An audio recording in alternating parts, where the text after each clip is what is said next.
Hey, welcome back, guys, to For the First Time podcast. You know me. My name is KJ. Again, I didn't memorize the intro phrase, so just wait for that to make a return. Everybody wait real patiently for that to come back.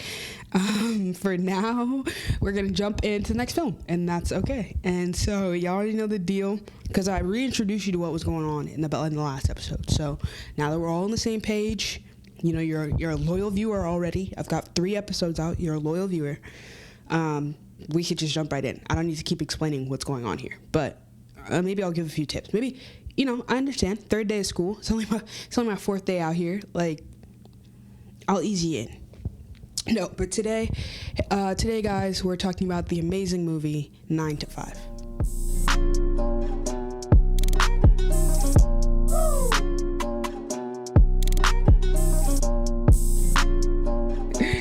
Awesome.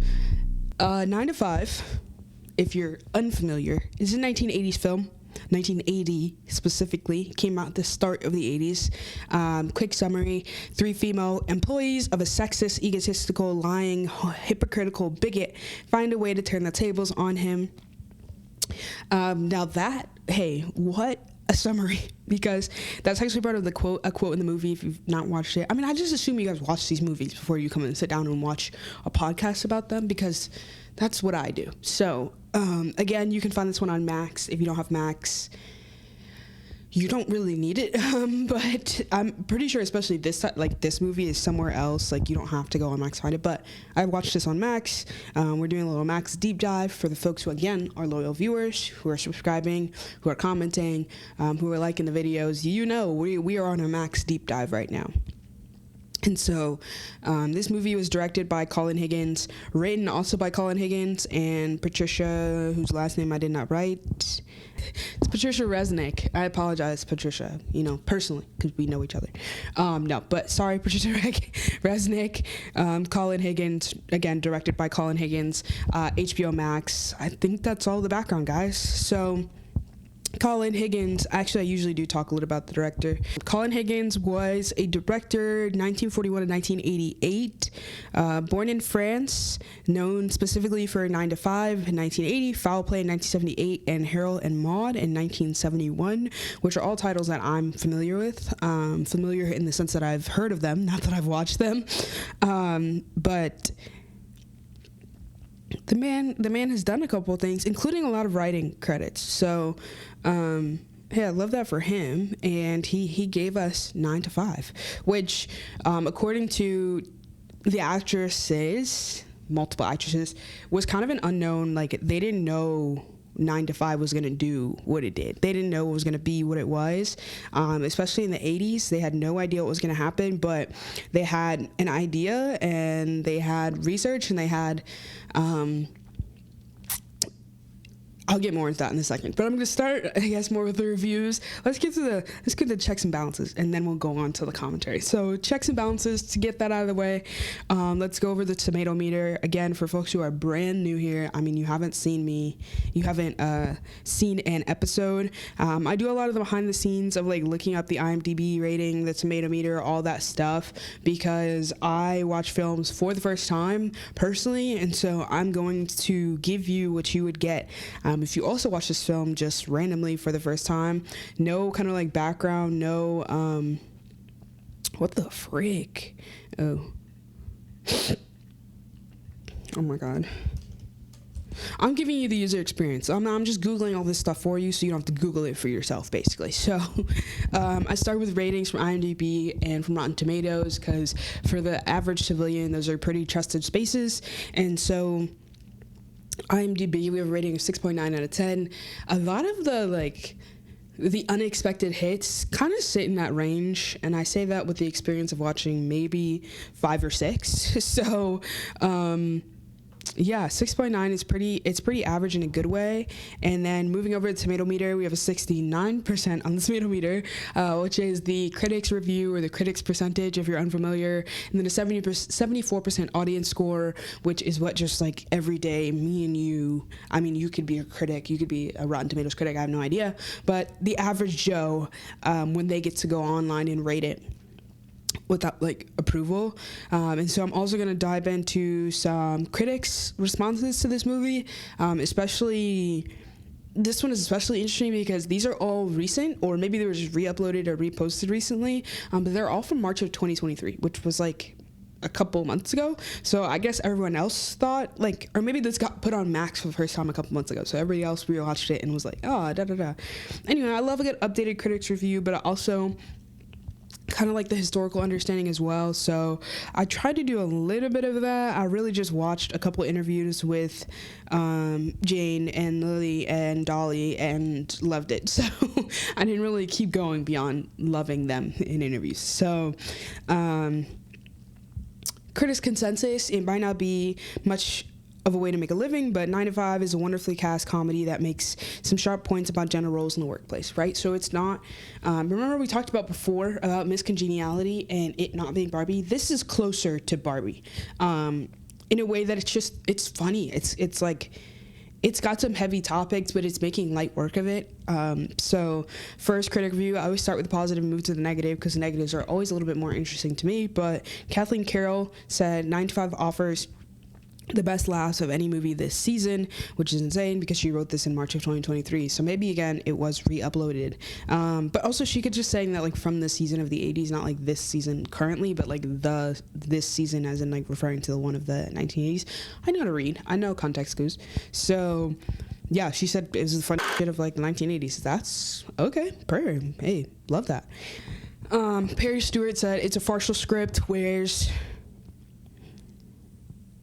it's a farcical script, wears a little thin at times, but director Collin Higgins scrambles undoubtedly. Let's go to Google. Hey everybody, let's go to Google. Because guess what? Google is our friend. Adroitly. Okay, cool.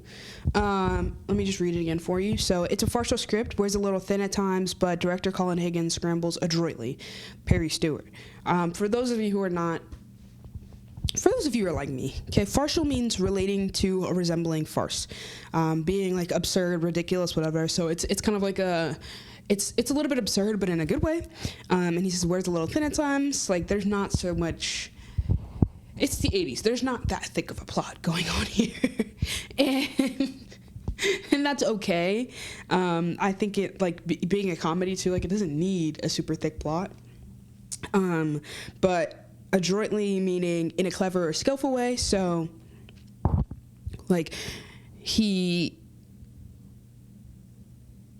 gives us kind of a haphazard, we don't know where we're going, but it's, like, it's really funny, and like that's what keeps the intentionality behind it. It's like, okay, but all along the way he's making us laugh, and that's his whole goal. And so as crazy as the script is and as many places as it goes, it's like, okay, but we're still laughing, like we're still here, I'm still liking the characters, like, you know, I'm not lost in the movie just because the plot's not like so, like, just hold on tight, we're going somewhere.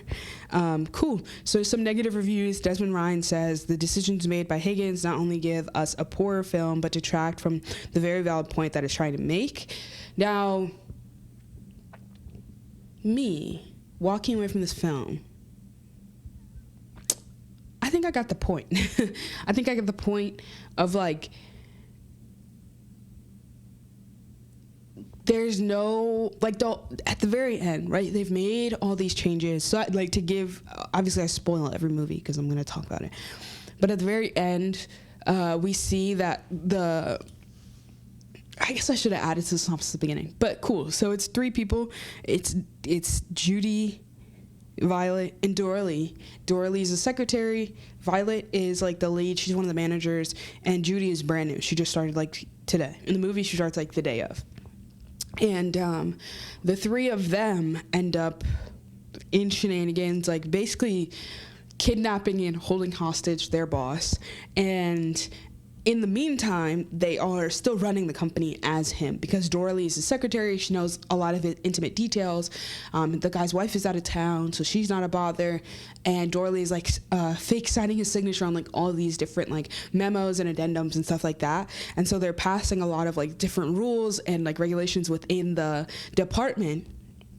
And by the end of it, like, everyone loves it. The productivity is up 20%. Like, everyone is doing amazing things, and he has no idea. Like, he comes back to, like, take all the credit, and he literally can't speak to any of it because he, like, literally wasn't there. But also just because, like, none of it was his idea. And so and we saw, like, before, Judy would do these things, or, like, she handed him a report in the very beginning, and he took it, and he was like, I don't know about this, I don't think we're gonna do it. He then proceeds to flip around, and she sees him with, like, the manager above him, and he's like, yeah, we're definitely gonna start doing this. And the manager above him is like, this is such a great idea, he's got such a great mind, but, like, he didn't come up with it at all. He was just able to read all of Judy's work. And so now that he's not able to basically cheat off of Judy, he's, like, floundering. He's like, no, these are all great ideas, but I didn't do any of them. And so he can't take credit for any of them, and step over Judy, basically. And so, I mean, not Judy, Violet. I've been saying Judy the whole time. Violet.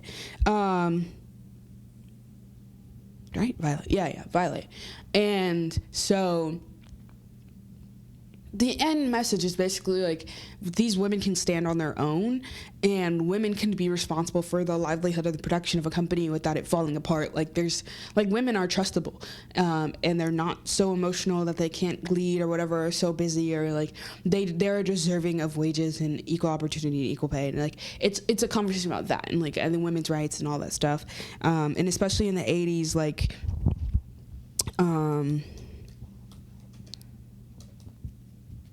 yeah.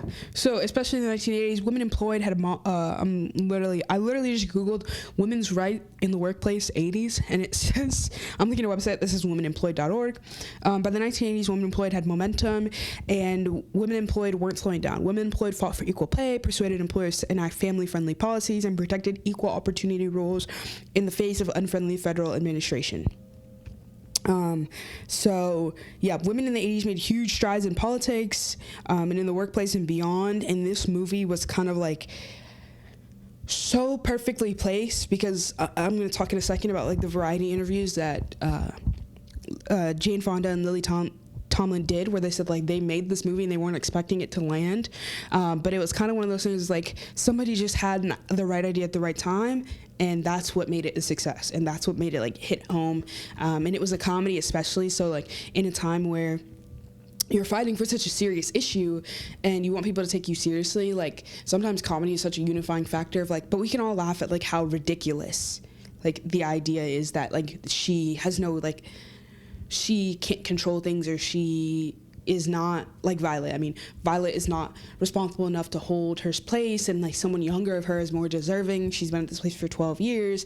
The guy has family, she has family. So it's, like, it's just how ridiculous the idea of, like, this single mom of four can't be, like, isn't responsible enough, or doesn't have enough experience, or whatever have you want to insert blank into. She does not deserve this opportunity, like, for using it. It's farcical. It's absurd. It's ridiculous. It's like, girl, what? Nah, this girl deserves. She is the movement, okay? So yeah, I think, like, I don't want to say it detracts. I want to say it's a new way of conversating about it. And like, you can always tell when I either liked or didn't like the film, because I either agree or disagree with the positive and the negative reviews. And so I'm kind of disagreeing with the negative reviews. But let's move to the next one. Pauline Kael. Collin Higgins sets up hand-me-down gags as if they were hilarious. I wasn't hee-hee-ha-haing at this whole movie. I was kind of like, what the is going on? I was kind of just like, how did we get here? Like, it was just the absurdity was funny of it, and I agree, like, again with the positive review, like, it was so absurd it was funny, but it wasn't, like, again, a lot of, like, physical humor, a lot of, like, oh, she slips and falls, or, like, you know, the funny parts were, like, a lot of the slapstick humor, but I do remember, like, some of the jokes were funny. Like, some of the stuff was, like, it was funny to see, like, him come back from being tied up, or, like, anytime. No, okay, this is slapstick humor. Anytime because he was on this contraption, they had basically, like, hooked him up to, like, a wire, and so anytime they pressed the button, the wire would, like, yank him, like, a mechanical, like, I don't know, I guess he would use it for, like, fishing, because he would hook it up and it would pull the net out of the water. That's what I thought it was about. because they got it from like a hardware store, and they put a harness on him and like basically chained him to it. And so anytime he would like attack them, they would press the button, he would go flying. And that was funny. Like, how'd they even think of that? How'd they even think of this as the way to keep him tied up? I thought that was funny. But yeah, and then seeing him floundering, coming back, like trying to be like taking credit for it, but you're like, dude, you clearly didn't do any of this. And I think even the beginning sequence where Judy is coming in, and Violet keeps making all these offhand jokes about like, you're gonna hate it here. It sucks. Every single person working there is like, dude, it sucks here. It's crazy. And they're all using comedy to make it through their day, because then they deal with this really sexist, like really, as the quote says, sexist, egotistical, lying, hypocritical bigot. They have to, like, something has to get you through the day, or like Violet displays, you're just gonna be pissed off all the time. And it's really exhausting to be pissed off all the time as a single mother of 4. Anyway. So, right, I don't think it's like all the jokes are, I don't think there's a lot of like written in jokes that are so funny. I think a lot of it is like played up by the actors as well. Like the actors did a really great job at playing up the script and like bringing the funny. Like these are all very vibrant women who've had history, like a long history in film. And so they came to this one to kind of just like kick their heels off, like have a little bit of fun here. They did that, and they played their characters really well. Patrick Gibbs says this piece turns away from reality, where surely a lively satirical comedy was to be found. Yeah, it's weird. I don't know a better way to say it. It's weird, but in a good way. I think in the same way that Barbie is weird. Like, Barbie's fake. Barbie's a freaking doll. Like, the whole world is made up. Like, and it's not saying that, like, and I would never say that all of the, like her eating fake cereal or her drinking fake milk took away from the message of like her finding herself and stripping herself from the idea that she's not perfect Barbie anymore, and that she wants to choose reality and knowing what it's like to live in the world. And like in her world, women are just as capable, and she like has such hope and in belief for like the real world that they can also have that in society. But society is a little bit more complex, and I don't think it pulled away from that at all. And I don't think making a movie... I mean, I think we can always make movies about, like, serious movies about, like, women's rights, etc., whatever. But I don't think the imaginative, weird aspects of this movie took away from it. I think it added, because that's reality. Like, that's a part of reality. And I know exactly what piece she's talking about is like the scenes where the fact that they could keep him locked up for 6 weeks, that's so out of reality. That's just not gonna happen now. I mean, in the 80s, hey, that definitely could happen. You used to be able to get away with so much crime in the 70s and 80s, and they would never catch your ass, because the police, I don't know, they was never on their job back then. Now they always on their job. Back then they was never on their grind. So that feels unrealistic. But also all these reviews either updated or written in March 2023, so I'm like taking it with a grain of salt. But that part, that they locked him up for 6 weeks and no one noticed really, or that they did such a good job of hiding it, because like, if somebody locked me up for 6 weeks, I don't know, maybe I just think somebody would notice, but I have no idea. But second, the scenes where they're all smoking that cigarette, and they start thinking about the ways, they're like, oh, what would you do to get back at the boss? Dabney Coleman? No. What's the boss's name? Oh, no, it's Franklin Hart Jr. Sorry. Dabney Coleman is the actor. Franklin Hart Jr. So they were all like imagining, oh, how would you get back? They were all imagining, how would you get back at Hart if you could do anything you wanted? And they all have very different realities. And that whole part is like, like in Violet's, she's Cinderella, and she uses, in like Cinderella, she poisons, because in the fairy tales, right, like you poison someone to get rid of them and literally kill them. But in fairy tales, poison is a very easy way to get rid of someone you don't like. And so she poisons him and kills him or whatever. She's like, oh my god, but it's fairy tale, so it's like not it's like dramatized, etc., whatever. And similar in Dolly's imagination, like she takes on the masculine role, like she takes on all of the masculine properties of being a man and like completely treats him like he treats her, right? And so we're laughing because we're like, oh, that's so weird, but like we're not laughing when it's actually happening, when it's like, no, that's very highly inappropriate. And I felt so bad for Dolly in the beginning of the movie. Okay, let's get into the themes, because yeah, those are the reviews. You could say it's not funny enough. You could say it's like too absurd to actually be reality. Like you could say a lot of things, but I think regardless of if you think the movie is funny, it is a good movie, and I think it still has that strong, we get the message at the end of it. So I've mentioned the characters' timing. I mentioned the characters a lot, which I do so much when I do these, but I'm going to go through a straight list so you know. Jane Fonda, Judy Brunelli, played by Jane Fonda. Violet Newstead, played by Lily Tomlin. Dorley Rhodes, played by Dolly Parton. Franklin Hart Jr., played by Dabney Coleman, and I have Hinky, who I don't really remember, but he's played by Henry Jones, if I remember Hinky from the movie. Yeah, our main core four: Judy, Violet, Dorley, and Franklin Hart. So as I said, kind of building upon the synopsis, basically they all imagine these different ways they could kill their boss just on a night out. They go, like in the beginning, they're drinking a lot because they're trying to get over like working a hard job and being in hard labor. They're resorting to drugs, alcohol, whatever they can get by, pacifiers of just poor experience.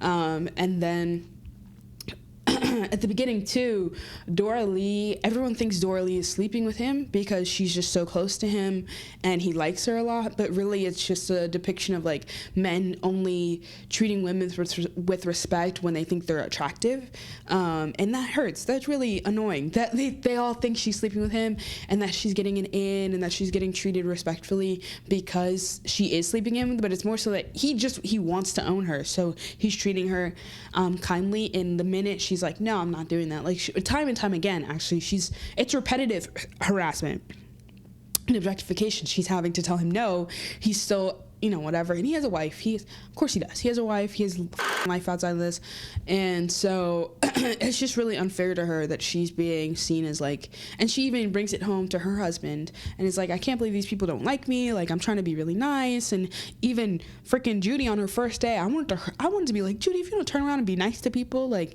but you could tell it's a hostile environment because of him, because of Franklin Hart, and like just his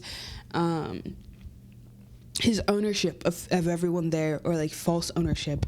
And so in the beginning they bond, and Dorley is able to like tell her truth, like, no, I'm not sleeping with him, he wants to sleep with me so bad, I'm gonna sleep with him, like I hate him too, I hate him like you guys hate him, and they bond over this hatred, and then they find this medical cigarette, not find, it's made by, first of all, it's made by Violet's son, who I guess, like, back in the 80s, she was such a cool mom, apparently, but I only saw her one kid, but she was such a cool mom, because where was those kids? I guess it was with her grandma, because they was never with her. And so they get together at Judy's place, I think, because she's recently divorced. Yeah, at Judy's place. She's recently divorced. She's going back into work for the first time in a long time, and she's just like kind of learning her ground. She's basically an intern. She doesn't know how to use the copy machine or anything, and she like, it's like, oh, we can go back to my place and hang out because my husband's not there because he has a different family now. And this is where they start to imagine all the ways they would get back at this boss that they hate.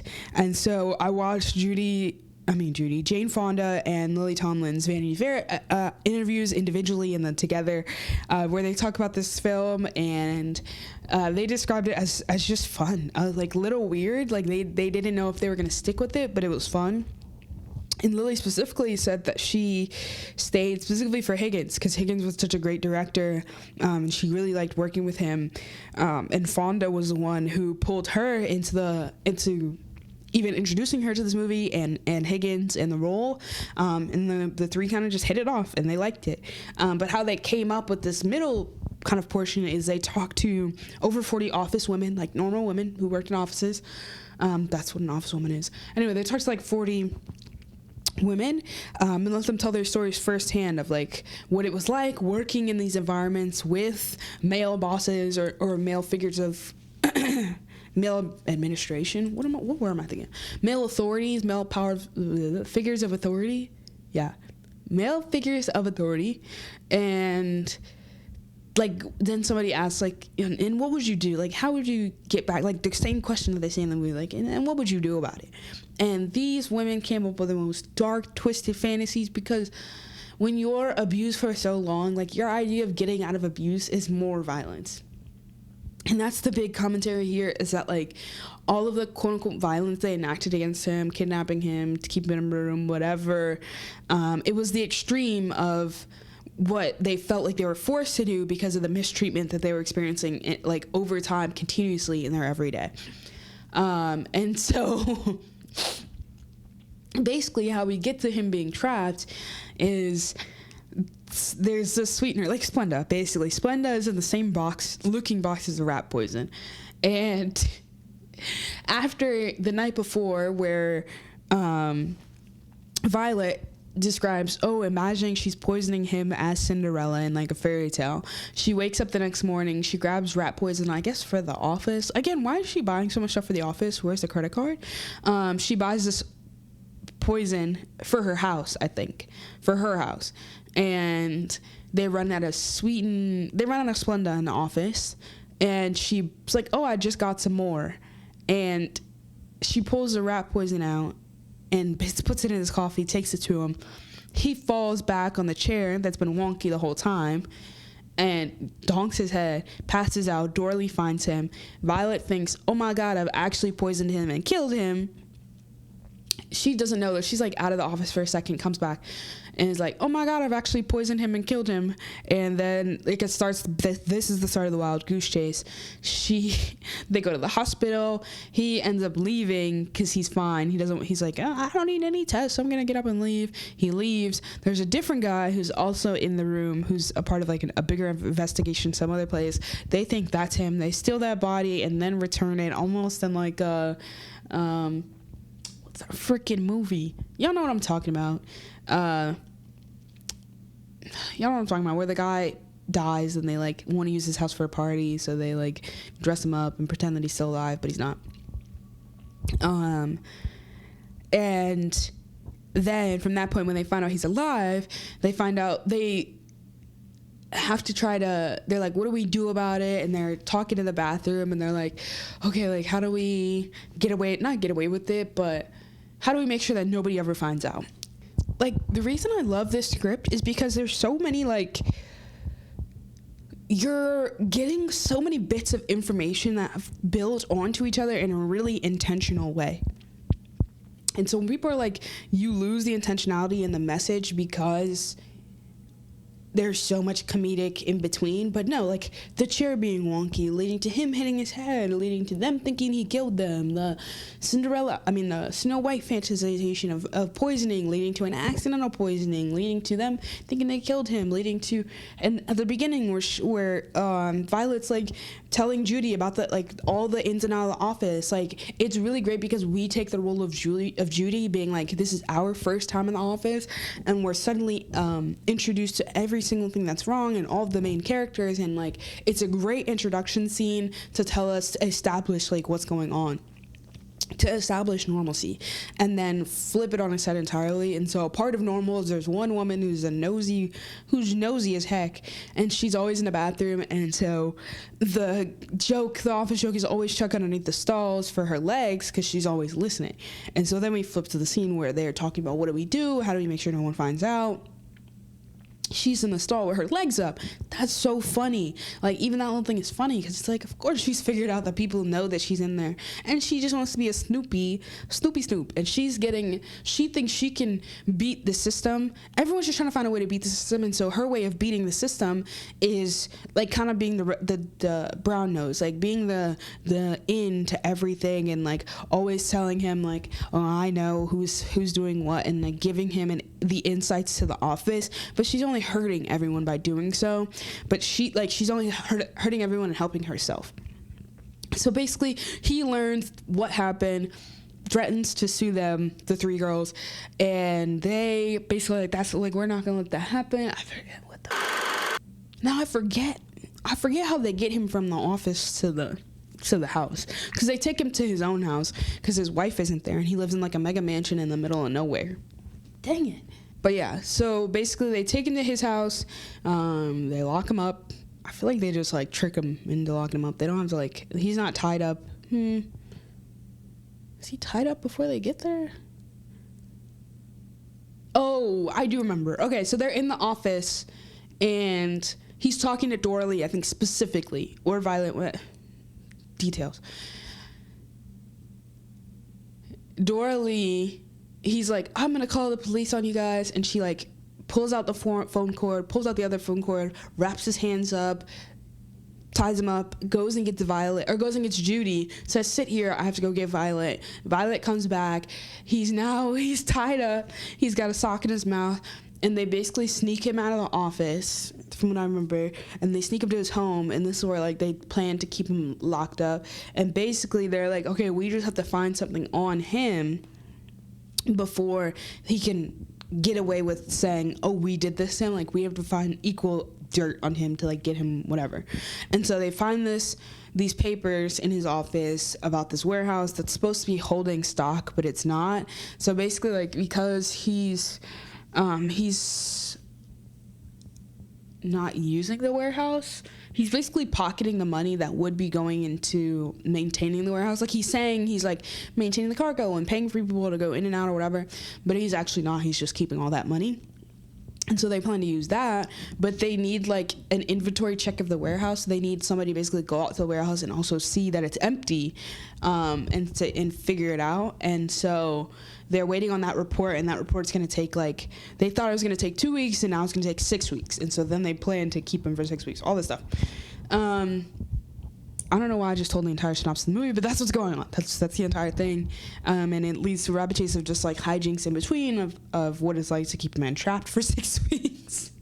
And the wife comes back early and he escapes, and anyway, so let's go into themes, because that's the movie. But yeah, I just thought it felt really intentional, and it felt like, I started saying, because I was like, everything feels really like we're getting all these little like grains of rice, like he's leading us almost like a fairy tale, like to a bigger plot. Like every time we pick up a stick, we're like, oh, I have a stick, and I pick up another stick, and I'm like, oh, maybe I have materials to build a house. I pick up another stick, I'm like, no, this isn't a house, it's a helicopter. And I'm just continuously picking up different tools to build this plot, rather than it all kind of just being there. Like, so in Miscongeniality, when the thing is, the bomb threat, right? The entire movie is them just like trying to decide if the bomb is a true threat, whatever.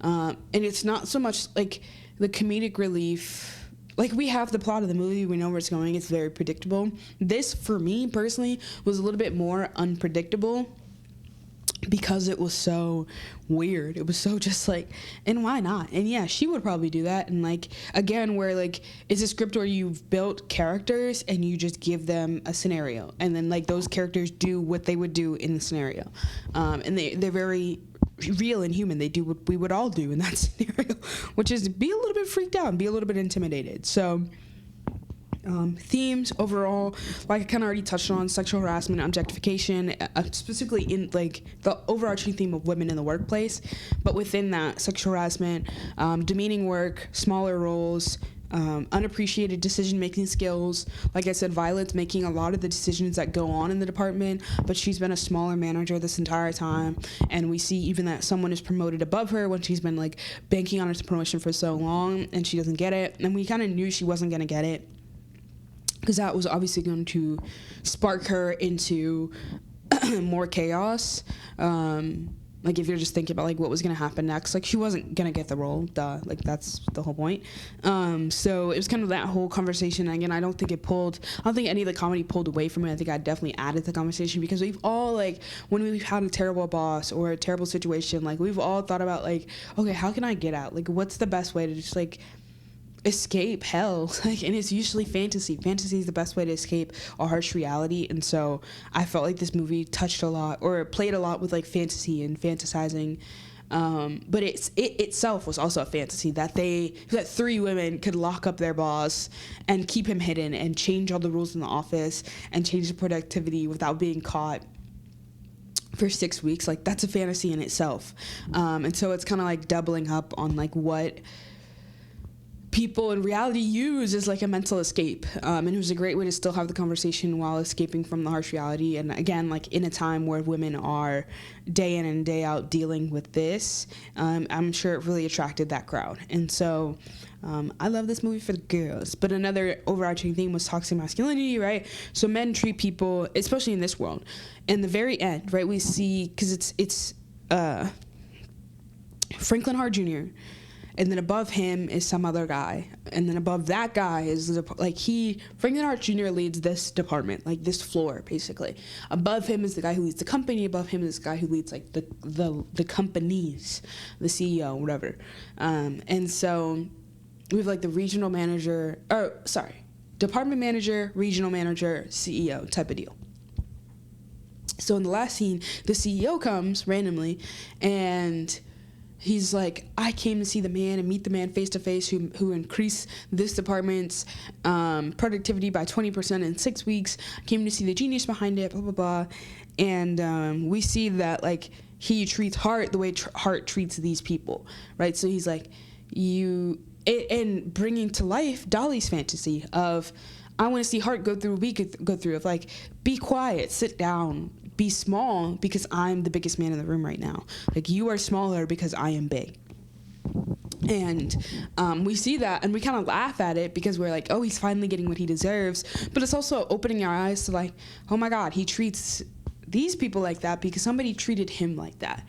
And so, again, thinking of the larger context of Barbie, and like how a large part of the movie too was like, not only were women opening their eyes of like, oh, we're all just little girls who were treated a certain way that made us feel like in society we never belong, like we never have place, but also there's so many little boys in the world who are told you can't be this way, like you have to be empowered, you have to be strong, you have to tell other people who it's to be, you have to make people feel small so you can feel big.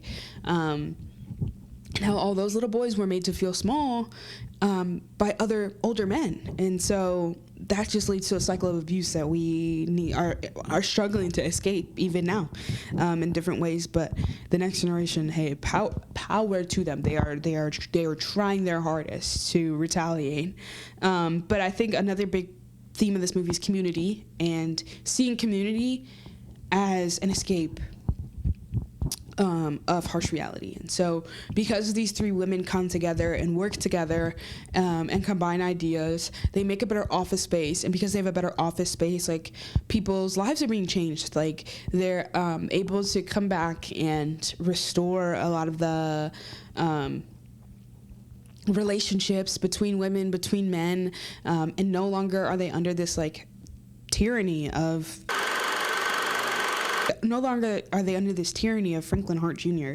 So I think we see that like fragile masculinity being a real driving point of like, men are driven by anger and by fear, and that's what builds their ego. And that's what's like, okay, if they I just saw a TikTok, and I love how relevant TikTok is, but I'm going to put a quick TikTok in about ego. How do you strengthen your ego? Here are 2 ways. First, engage in activities that increase your insight, like therapy or journaling. A second suggestion is to engage in self-care activities, such as setting limits with people. Say no to activities and requests that don't serve you, even if it's something that someone else wants. Eliminate negative people and situations from your life. Take care of your body with proper rest, exercise, and diet. Make time to be intentional in these areas. The third approach to strengthening your ego is to recognize if you use primitive defenses and change them to more mature ones.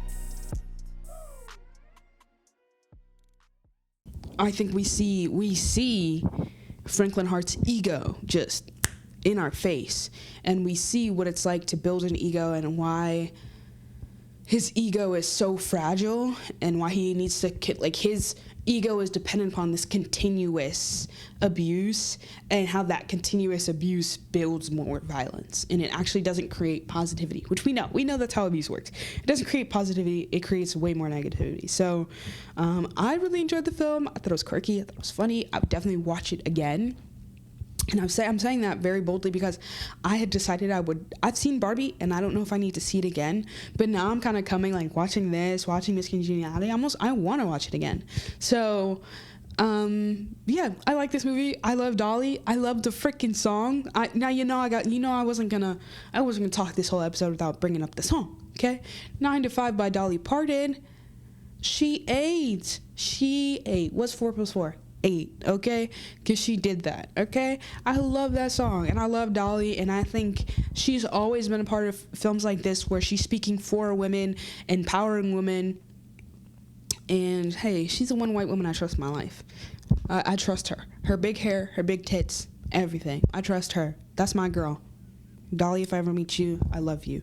I love you a lot. And it was really cool for me, again, like talking about all these movies from a now perspective, from a growing up in the 2000s, whatever. I know Dolly from Hannah Montana. Let's be so for real. I know Dolly Parton from Hannah Montana. I don't know her as a country artist. I don't know her as a previous actress. Like, when I saw her in Hannah Montana, I was like, oh, she's a musician. She also acts. That's kind of cool. No, she's been that girl. She's been it. So, I don't know why I was acting brand new. I mean, I was brand new. I wasn't acting. I was 8. But it was cool to see her, like, it was cool to see her, Jane Fonda, and Lily Tomlin, like, in roles that I've never seen them before. Because obviously, like, they still act. Again, these are powerhouses. So they still act. They still do amazing, funny comedy now. And they are women in comedy who are deserving of so much pride and praise. And they're awesome. And so it was cool to go back in time, basically. All to say, I liked it. So Second Date Never, last segment of the show, y'all know me. Second Date Never is where I decide if someone took me on a first date to see this movie, would I give them a chance at a second date? And I honestly, why not? This movie was funny to me. It was really quirky. Like, it didn't rely on making jokes about women to make it funny. It, like, just basically, it was shining a light. It wasn't using that as a foundation of the joke. So when we were seeing Dolly be harassed, like, there was no joking there. It was like, oh my god, like, is she gonna be okay? Like, you know, there was no joke about women being mistreated, contrary to, like, Miss Congeniality, which I just watched, where the jokes were, oh my god, you can't eat that pizza with so many calories. Or the jokes were, I mean, I guess she looked good in a bathing suit for Heart. I mean, what was her name in that movie? Was it Heart? I don't remember. But it was like, she's still just ugly. Like, she's still just good. I don't know. A lot of the jokes were about the women. Anyway, so I think it doesn't do that. And I think this is really just an expose of real stories and real women in a humorous way, in a way that explain the dissatisfaction with the workplace, for everyone to understand, for everyone to be like, oh, no, that's weird. Like, why do we do that? Like, let's ask ourselves to be critical of what is going on. And so, yeah, the humor led to a box office hit. I'm sure this was, if women weren't already motivated, this was more than a motivation to just, like, continue with the movement, to continue to question men, to fight for women's equal pay, equal rights, open conversations about salary, stuff like that. Like, in this generation, in my generation, I can tell you, like, a lot of the stuff, hey, doesn't fly. And if it does, it doesn't fly, like, unnoticed or, like, unchecked constantly. Like, kind of like Dolly's position in the movie. Like, she's like, I'm not gonna just sit here and let him abuse me. Like, I'm not gonna let this rumor run rampant and say that, like, I sleep with, I don't like this man. Do not put me on this man. Do not associate me with this man. So similarly, like, in environments where you know someone is wrong, you be like, don't put them on me. Like, that's not how this is for real. Don't put that on me. But yeah, I highly encourage, follow me through this HBO Max deep dive, because we got some films to watch. But yeah, 9 to 5, love that, love them. Go watch it, and go watch Barbie, and go watch Miss Congeniality, and go watch all the movies that are about the girls. Go watch the movies about the girls, and come back, and then watch all this. But yeah, thanks, guys. This was for the first time. Again, like, comment, subscribe, all that good stuff. Share, Spotify. Spotify's where you can catch this podcast. I don't think I'm on Apple yet, but I have to go check. But of course, you can definitely watch the video version here. Hey, this is just fun to me. So if you're here to just have fun, welcome to fun.